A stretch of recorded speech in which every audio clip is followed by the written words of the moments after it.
नमस्कार। कृषि समाचारों के आज के अंक में आप सभी का स्वागत है। सबसे पहले नजर डालते हैं आज के मुख्य कृषि समाचारों पर। गेहूं बुआई का रकबा बढ़कर हुआ 8%। NDRI के वैज्ञानिकों ने बनाया हाई प्रोटीन दुग्ध उत्पाद। सीतापुर के महोली में स्टेकिंग विधि से हो रही है पौधों की सुरक्षा। अब कृषि समाचार विस्तार से। बढ़िया मानसून और अधिक समर्थन मूल्य के चलते चालू रबी सत्र में गेहूं बुआई का रकबा पिछले वर्ष की इसी अवधि की तुलना में इस वर्ष 8% बढ़कर 292.39 लाख हेक्टेयर हो गया, जबकि दलहन की बुआई का रकबा 13% बढ़कर 148.11 लाख हेक्टेयर तक पहुंच गया है। हालांकि धान और मोटे अनाजों की बुआई पिछले वर्ष की अपेक्षा कम चल रही है। प्राप्त आंकड़ों के अनुसार 30 दिसंबर 2016 तक रबी फसलों की बुआई का रकबा 582.87 लाख हेक्टेयर था, जो कि वर्ष 2015 में इसी समय तक 545.46 लाख हेक्टेयर था। इसी तरह गेहूं की बुआई 292.39 लाख हेक्टेयर में की गई है, जो कि पिछले वर्ष इसी समय तक 271.46 लाख हेक्टेयर थी। राष्ट्रीय डेयरी अनुसंधान संस्थान के वैज्ञानिकों ने एक high protein Greek style yogurt बनाया है। यह दुग्ध उत्पाद अन्य दुग्ध उत्पादों से अधिक गाढ़ा, पौष्टिक और स्वादिष्ट है। संस्थान के वैज्ञानिकों के अनुसार यह ग्रीक स्टाइल योगर्ट आम योगर्ट से भिन्न है। साथ ही इसमें हाई प्रोटीन होने के कारण बढ़ती उम्र के बच्चों और खिलाड़ियों के लिए यह काफी लाभकारी है। इससे जहां शरीर में पोषक तत्वों की कमी दूर होती है, वहीं इसका पाचन भी आसान है। संस्थान के वैज्ञानिकों को इसे तैयार करने में कई मुश्किलें थीं, क्योंकि इसके गाढ़ा होने के कारण इसमें ऐसे कल्चर डाले गए जो कि गाढ़े दूध में भी काम कर सकें। भारतीय कपास संघ CAI ने इस बार कपास का उत्पादन बढ़ने की उम्मीद जताई है। संघ के अनुसार देश में इस बार 2016-17 के दौरान करीब 345 लाख गांठ का उत्पादन होने की उम्मीद है, जो कि पिछले फसल वर्ष 2015-16 में 338 लाख गांठ था। CAI के अनुसार देश के सभी कपास उत्पादक क्षेत्रों में बढ़िया मौसम की स्थिति के चलते कपास उत्पादकता में सुधार से भारत में 2016-17 में तकरीबन 345 लाख गांठों का उत्पादन किए जाने की संभावना है। भारतीय कपास संघ की वार्षिक आम बैठक में यह कहा गया कि फसल वर्ष 2013-14 के दौरान देश में कपास का उत्पादन तकरीबन 4 करोड़ गांठ की रिकॉर्ड ऊंचाई तक पहुंच गया था, जो कि वर्ष 2014-15 में इसका उत्पादन घटकर करीब 386 लाख गांठ तक ही रह गया था। सब्जियों की खेती के लिए मशहूर सीतापुर के महोली ब्लॉक के सैकड़ों किसान परंपरागत तकनीक को छोड़कर खेती की नई तकनीक अपनाकर बढ़िया मुनाफा कमा रहे हैं। यहाँ के कई गांवों के किसानों के लिए स्टेकिंग विधि फायदे का सौदा बनती जा रही है। स्टेकिंग विधि से टमाटर की खेती करने के लिए बांस के डंडे, लोहे के पतले तार और सुतली की जरूरत पड़ती है। इसमें पहले टमाटर के पौधों की नर्सरी तैयार की जाती है, जिसमें 3 सप्ताह का समय लगता है। इस दौरान खेत में 4 से 6 फीट की दूरी पर मेड़ तैयार की जाती है। मेड़ के किनारे किनारे 10 फीट की दूरी पर 10 फीट ऊंचे बांस के डंडे खड़े कर दिए जाते हैं और इन डंडों पर 2-2 फीट की ऊंचाई पर लोहे का तार बांधा जाता है। इसके बाद पौधों को सुतली की सहायता से तार में बांध दिया जाता है। इससे ये पौधे ऊपर की तरफ बढ़ते हैं और इन पौधों की ऊंचाई 8 फीट तक हो जाती है। इससे न सिर्फ पौधा मजबूत होता है, बल्कि फल भी बेहतर होता है और सड़ने से बच जाता है।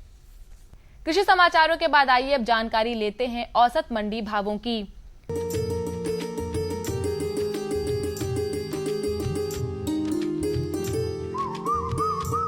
सबसे पहले बात करते हैं धान के औसत भावों की।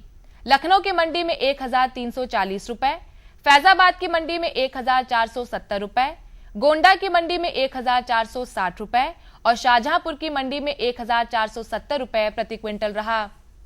बात अगर चावल के औसत भावों की करें तो लखनऊ में 2160 रुपए, फैजाबाद में 2200 रुपए, गोंडा में 2140 रुपए और शाहजहांपुर में 2350 रुपए प्रति क्विंटल रहा। गेहूं लखनऊ की मंडी में 1850 रुपए, फैजाबाद में 1845 रुपए, गोंडा में 1890 रुपए और शाहजहांपुर की मंडी में 1880 रुपए प्रति क्विंटल रहा। मसूर लखनऊ में 6390 रुपए, फैजाबाद में 6,800 रुपए, गोंडा में 6,650 रुपए और शाहजहांपुर में 7,850 रुपए प्रति क्विंटल रहा। अब एक नजर आलू की औसत कीमतों पर। लखनऊ में 400 रुपए, फैजाबाद में 550 रुपए, गोंडा में 540 रुपए और शाहजहांपुर में 500 रुपए प्रति क्विंटल रहा। तो किसान भाइयों, ये थे आज के कृषि समाचार और औसत मंडी भाव। अगले अंक में कुछ नई जानकारियों के साथ हम फिर उपस्थित होंगे। तब तक के लिए हमें दीजिए अनुमति। नमस्कार।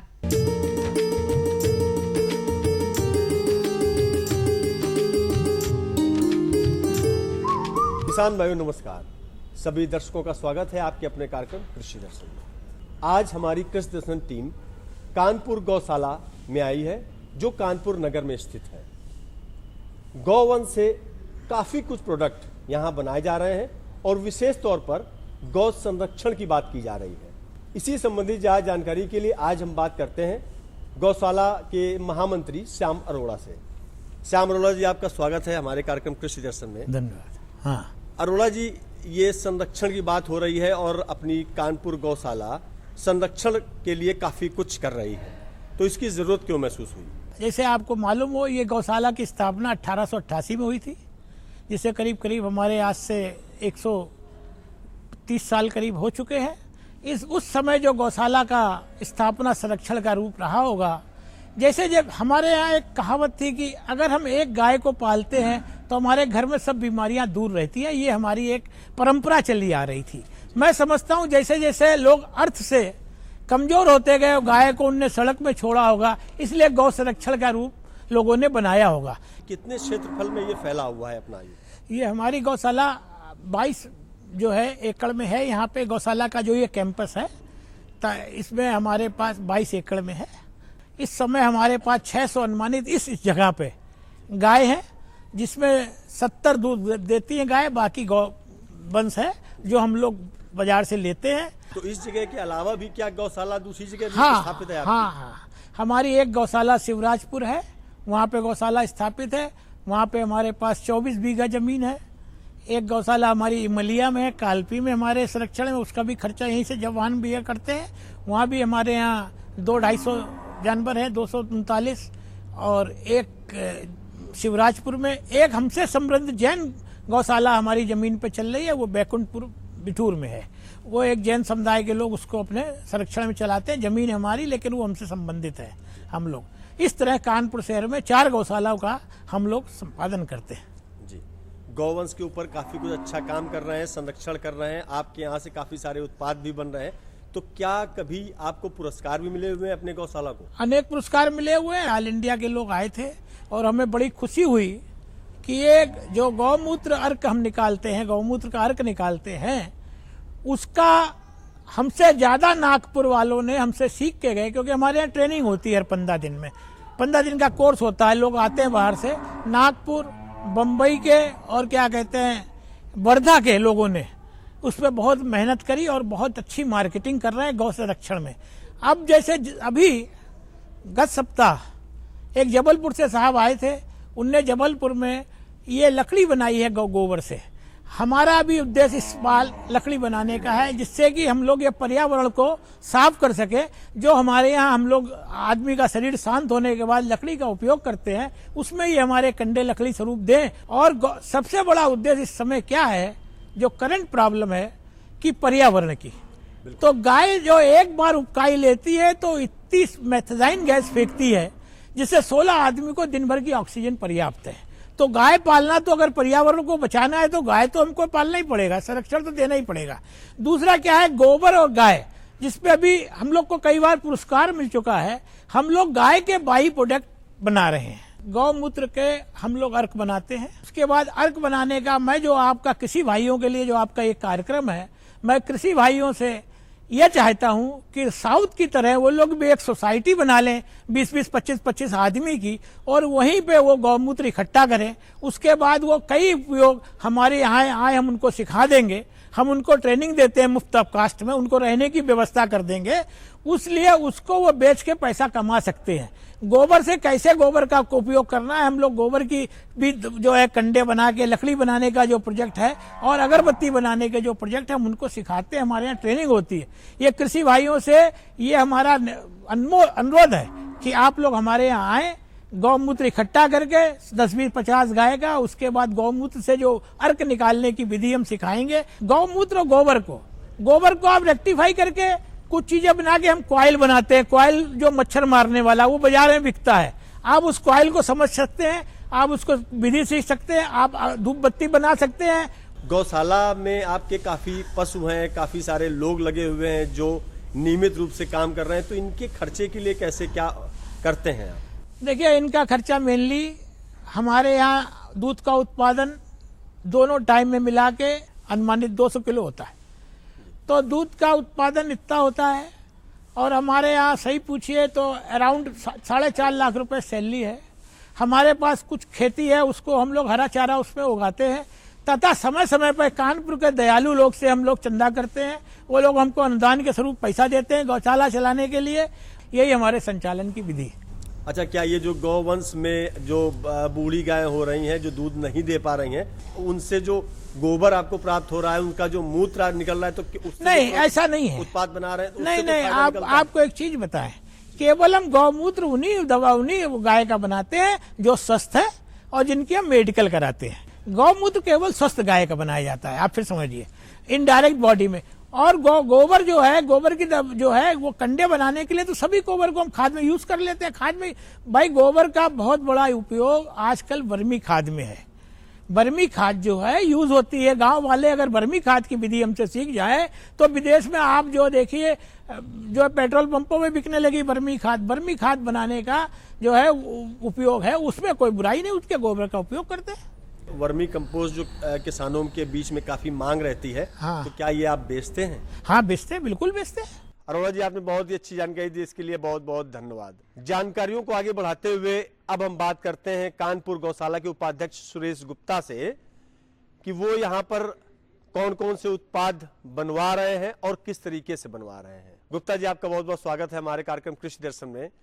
गौशाला अपनी गौवंश को लेकर के काफी संरक्षण कर रहे हैं, काफी सारे उत्पाद भी बनाए जा रहे हैं, तो आपसे विस्तार तौर पर जानना चाहेंगे कि क्या क्या उत्पाद बनाए जा रहे हैं। जो हमारे उत्पाद हैं वो हमारी ये विशेषता है कि उससे बैक्टीरिया जितने भी घर में होते हैं वो खत्म हो जाते हैं और हमारे उत्पादों से कोई भी साइड इफेक्ट नहीं होता है। गोबर और गौमूत्र जो होता है वो उससे कोई भी साइड इफेक्ट नहीं होता और हमारे उत्पाद बहुत अच्छे बनते हैं और जिससे कि हम लोग किसानों को यह प्रशिक्षण देकर आगे उत्पाद बढ़े और गांव में रोजगार सृजन हो, इस पर हम लोगों का जोर काफ़ी रहता है। हम लोग एक बैटरी भी बना रहे हैं गौमूत्र की, जो 400 मिलीलीटर सिर्फ हम लोग गौमूत्र डालते हैं और 400 घंटे चलती है। उसकी कोई बहुत ज़्यादा कीमत नहीं है। उससे हम लोग गाँव में जो रोशनी की समस्या है, बिजली की समस्या है, उससे भी हम निदान दिलाना चाहते हैं और जो भी प्रशिक्षण हम दे रहे हैं उससे लोगों को रोजगार सृजन हो, ये हम लोग कर रहे हैं अपनी गौशाला से।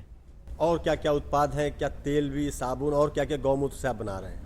हम तेल बना रहे हैं, साबुन बना रहे हैं, शैम्पू बना रहे हैं और सबसे ज़्यादा हमारे जो टेबलेट हैं उससे भी हम मधुमेह की जो बीमारियां हैं उससे हम खत्म करने का काम कर रहे हैं और काफ़ी उत्पाद जो हमारे हैं वो गौमूत्र और गोबर से बन रहे हैं। गौशाला अपनी कानपुर गौशाला बैलों से जनरेटर बना रही है और उसके बाद उनका चालन भी कर रही है, तो ये किस तरीके से सीएनजी फिलिंग प्लांट भी इनके बन रहे हैं, तो ऐसे कैसे कर पा रहे हैं आप लोग? ये हमारे यहाँ 85 घन मीटर का एक गोबर गैस प्लांट है, उससे पूरा हम गोबर गैस लेकर हम सीएनजी का उत्पाद कर रहे हैं और हमने पूरे जो कार भी चलाने का हमारे यहाँ प्रशिक्षण हुआ है।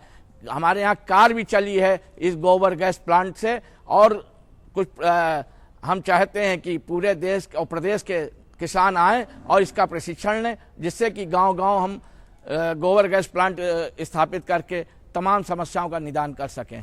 गुप्ता जी, आपने बहुत ही महत्वपूर्ण जानकारी दी, इसके लिए आपका बहुत बहुत धन्यवाद। अब हम बात करते हैं कानपुर गौशाला के पुरुषोत्तम लाल तोष्णीवाल जी से, जिन्होंने गौमूत्र और गोबर को लेकर के काफी सारे शोधकार किए हैं जो पूरे भारत में दूसरी जगह देखने को नहीं मिल रहे हैं। कुछ शोधकार तो उन्होंने ऐसे किए हैं। तोषनीवाल जी, आपका बहुत बहुत स्वागत है हमारे कार्यक्रम में। तोषनीवाल जी, ऐसा क्या खास आपने शोध किया है जो दूसरी जगह भारत में देखने को नहीं मिल रहा है? देखिए, ये मैं पहले आपको शुरू में ये दिखा रहा हूँ कि ये एक बैटरी है और इस बैटरी में 400 ग्राम गोमूत्र आता है। इसको आप एक दफ़े भर दीजिए, फिर किसी से चार्ज कराने की ज़रूरत नहीं, कोई बिजली से चार्ज कराने की ज़रूरत नहीं, ऑटोमेटिक चार्ज हो जाएगी। इसमें उस किसान के सारी सुविधाएं हैं, लाइट भी हो जाएगी, पढ़ने का काम भी हो जाएगा और इसमें ये सेल फोन चार्जर भी लगा है, तो उसका टेलीफोन भी चार्ज हो जाएगा। आज टेलीफोन बिना कोई भी किसान या कोई भी लेबर बाकी नहीं है, और उसके घर में बिजली नहीं है तो कहाँ चार्ज करे? वो अपने घर में ही बिजली चार्ज कर लेगा, घर में लाइट हो गई। और गोमूत्र तो एक दोबा गोमूत्र चाहिए, एक दोबा 400 ग्राम में, उतने में उसका काम हो गया। गोमूत्र बदल दीजिए, फिर चार्ज हो गई। मतलब आगे एक ही बार की लागत है, आगे एक ही लागत है, आगे कुछ नहीं है जी। तो कुछ नहीं है और इसका कोई खतरा नहीं। तेजाब वाली बैटरी तो गिर गई तो कपड़े खराब कर देगी और जला देगी, इसमें गोबर से गोमूत्र से कुछ नहीं होने वाला है। और ताज्जुब यह है कि इसका गोमूत्र मतलब 400 घंटा जलने के बाद भी गोमूत्र खत्म नहीं होगा, कंज्यूम नहीं होता है, ताकत खत्म होगी। तो ये जो रेडिएशन की आप बात कर रहे थे मोबाइल की, तो इसमें क्या ऐसा खास है? मोबाइल रेडिएशन को कैसे कम करती है? अभी तो आम आदमी को यही पता नहीं रेडिएशन है क्या। हम ये दिखा रहे हैं कि ये रेडिएशन आ रहा है। इस रेडिएशन को ये आप किसी चीज़ पर, ये ग्लास लगाया आ रहा है, ये जितनी भी चीज़ें लगाएंगे सब में ये रेडिएशन आता है, सब में आता रहेगा।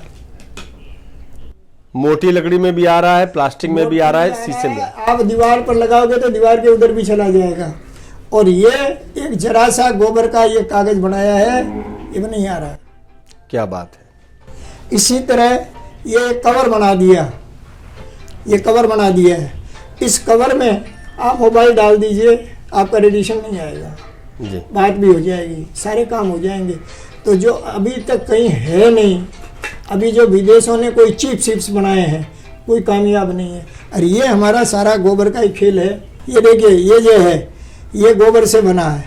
एक गोबर की ये स्लिप लगा दी, इधर लगा दी और ये इधर भी लगा दी और इसका सारा रेडिएशन खत्म। अब इस गोबर की कीमत आप 200 रुपया धर लो किलो और 500 रुपया किलो धर लो, तब भी सस्ता है। और ये जो आप कॉयल रखे हुए हैं, इसमें क्या खासियत है? ये कॉयल है, और कॉयल तो हमारे गोबर से उसके बने हैं। ये देखिए, ये गोबर के कागज से बने हैं। इसको लगा दीजिए, आराम से सोइए, सुख की नींद। इसमें किसी तरह का एलेथिन और एलेड्रिन नहीं है, जो सबसे खतरनाक चीज़ होती है। एलेथिन और एलेड्रिन नहीं है इसमें, सारे अपने वनस्पति तेल हैं या ये सिट्रोनोलार, ये सारी चीज़ें हैं। और जो आ रहे हैं ये आपका क्या नाम, मैक्स जितने भी आ रहे हैं, उनमें यह है कि वो रास्ते में ही टूट गए, खोलने में टूट गए। इसमें कहीं नहीं टूटने का खतरा है, चाहे जैसे फेंकिए, तोड़िए, करिए और किसी सीजन में आप जलाइए और ख़तरा नहीं है। इसका स्टैंड भी ऐसा है कि बस यहीं गिर जाएगा। ये जब पंखा चलेगा तो 5-6 घंटे जलेगा, पंखा नहीं चलेगा तो 8 घंटे जलेगा। क्या बात है। और ये जो कागज दिख रहा है, इसमें क्या खासियत ऐसी है? कागज है, ये गोबर से बने हैं। इसमें 35 से लेकर 50% तक गोबर है और बाकी पल्प है। पल्प का मतलब जो चिथड़े बच्चे चुगते हैं कचरे में, उसका पल्प बनाकर इसको मिला करके ये बनाया गया है। और इतना उपयोगी है, ये हर साइज का आता है, मेरे पास है अलग अलग तरह के जी। ये देखिए, इसमें इतने तरह के कागज हैं। ये देखिए, ये भी कागज है, डिजाइन भी जी जी जी। ये देखिए, मतलब जो भी रंग आप बनाना चाहें आप इसको बना सकते हैं। बनना चाहे, जितना पतला बनाना, मोटा बनाना, इसका सारा टेस्ट भी हो गया। नहीं, ये तो बात एक कागज की हो गई। कोई भी कागज पतला, मोटा, लंबा, चौड़ा हो सकता है। इसमें ऐसी खासियत क्या है? खासियत ये है कि ये आप अपने कमरे में लगा दीजिए वॉलपेपर की जगह, आपका 5% टेम्परेचर डाउन हो जाएगा, प्रदूषण मुक्त रहेगा। आपने इतने शोध कार्य किए और इस देश को कुछ अनूठी चीजें दी हैं, जिसके लिए आपका बहुत बहुत धन्यवाद। गौशाला के समीप स्थित है भौती पशु चिकित्सालय। वहां के डॉक्टर धर्मेंद्र सिंह से हम जानकारी लेंगे कि गायों की देखभाल वो किस तरीके से करें, क्योंकि सर्दी का मौसम चल रहा है, तो ऐसे में क्या ध्यान रखें जिससे कि उनमें बीमारियां कम हो और ठंड कम लगे। डॉक्टर साहब का स्वागत है हमारे कार्यक्रम कृषि दर्शन में। इस मौसम में क्या ध्यान रख सकते हैं हमारे किसान? इस मौसम में ज़्यादातर बीमारी अगर एनर्जी कंप्लीट नहीं मिल रही है या सीधी हवा ठंडी हवा लग रही है तो उससे निमोनिया होने के चांसेस रहते हैं और जानवर हमारा निगेटिव एनर्जी बैलेंस में चला जाता है, जिससे यदि दूध देने वाला जानवर है तो दूध नहीं देगा और यदि उससे हम काम लेते हैं, मान लो बैल है, तो सर्विस नहीं दे पाएगा। तो इसके बचाने के लिए सबसे पहले तो आप ये करें कि जहाँ भी आप गाय पालते हैं या जहाँ बांधते हैं तो वहाँ सीधी हवा कोल्ड विंड ना लगे। उससे बचाने के लिए पर्दे वगैरह टांग दें, लेकिन इतना ध्यान रखें कि क्रॉस वेंटिलेशन होता रहे, मतलब हवा आती जाती रहे, जिससे सफोकेशन ना हो और उसको पर्याप्त ऑक्सीजन मिले। ठीक, दूसरी बात यह है कि उनको इस सर्दी से मौसम बचाने के लिए ज़्यादा एनर्जी की ज़रूरत होती है, तो उनका जो कंसनट्रेट राशन है आप जो देते हैं, खली, चूनी, चोकर, वो कम से कम पर हेड के हिसाब से आधा किलो बढ़ा दें। और दूध दे देने वाला जानवर है तो ध्यान रखें कि जब उसका दूध निकालते हैं आप तो उसकी एन की, मतलब जो क्वार्टर होते हैं उसकी सफाई कर दें, जिससे बैक्टीरिया ना पनपें, और पशुओं को ताज़ा पानी ही पिलाएं। ताज़ा का मतलब तुरंत का निकाला हुआ पानी, और नहर और ये जो पानी भरा रहता है वो पानी ना दें, क्योंकि उसमें बैक्टीरिया पनपते हैं और वही हमारे पशु पिएंगे तो उससे बीमारी होने के चांसेस रहते हैं। पशुओं को हमारे अगर ठंड लग गई है और उनको दस्त आ रहे हैं तो उसमें क्या उनको देखभाल कर सकते हैं और किस तरीके से वो उनका रोग जो है दूर होगा?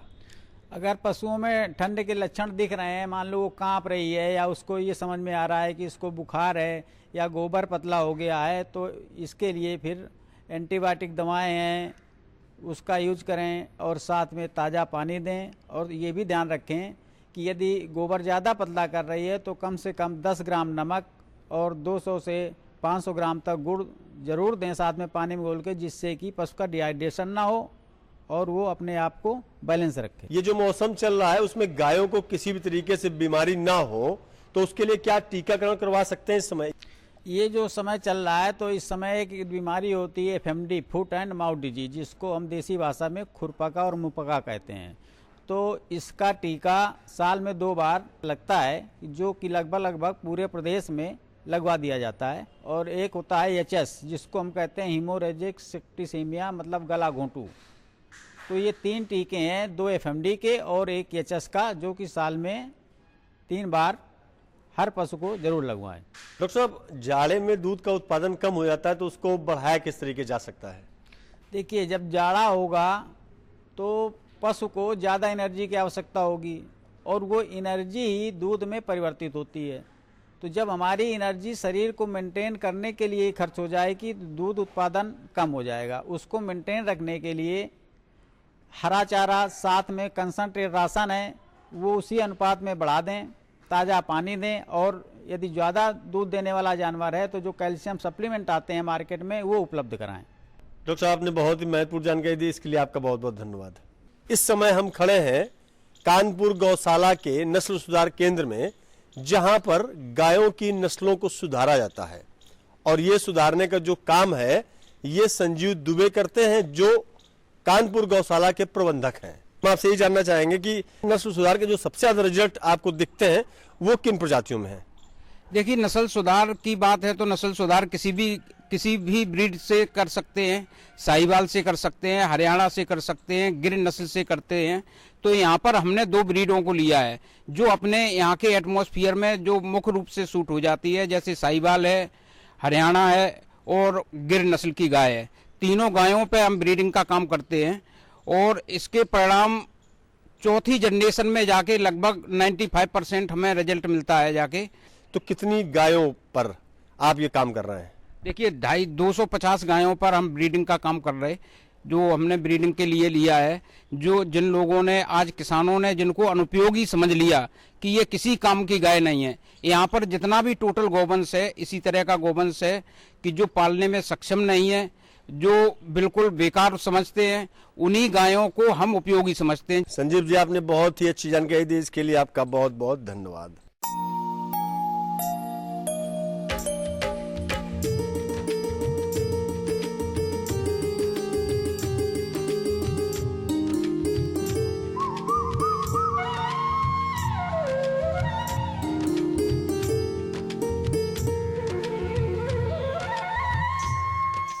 नमस्कार। खेती की जानकारी के बाद अब प्रस्तुत हैं मौसम समाचार। मौसम में पिछले दिनों पहाड़ों पर हुई बारिश और बर्फबारी के बाद बर्फीली हवाओं ने ठंड और भी बढ़ा दी। मौसम विभाग के पूर्वानुमान के अनुसार 20 जनवरी तक ठंड से राहत के आसार नहीं हैं। उत्तरी हिमालय क्षेत्र में 15 जनवरी के आसपास पश्चिमी विक्षोभ के सक्रिय होने के आसार हैं, जिससे जम्मू कश्मीर, हिमाचल और उत्तराखंड में बर्फबारी हो सकती है। इससे आने वाले दिनों में ठंड और गलन में बढ़ोतरी के आसार हैं। आने वाले दिनों में संभावना है अधिकतम औसत तापमान लगभग 16 से 21 डिग्री सेल्सियस रहेगा, वहीं न्यूनतम तापमान औसत रूप से 4 से 11 डिग्री सेल्सियस रहने की संभावना है। इस दौरान हवाएं औसतन 3 से 8 किलोमीटर प्रति घंटे की गति से चलने की उम्मीद है। तो किसान भाइयों, ये थे आज के मौसम समाचार। कुछ और नई जानकारियों के साथ हम फिर उपस्थित होंगे। तब तक के लिए हमें दीजिए अनुमति। नमस्कार।